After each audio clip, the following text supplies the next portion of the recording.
Hello everyone, welcome to ARCR Technologies Private Limited. Today we are going to discuss about how to create branches. From the dashboard, go to the administration. Tap on branches. To create branch, click on create. Here enter your branch name. Then select your partner.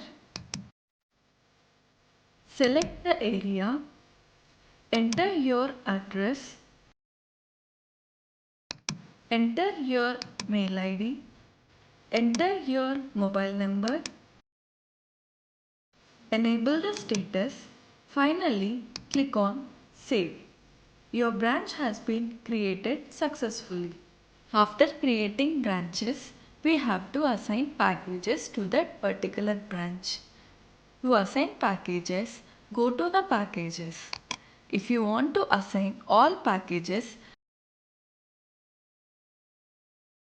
select all option, or if you want to assign particular package, select the package which we want to assign. Click on submit. Your packages has been assigned successfully. If you have any questions, please let me know in the comment sections, and if you found this video helpful, please do like and subscribe to our channel ARCR Technologies Private Limited. Thanks for watching. See you in the next video.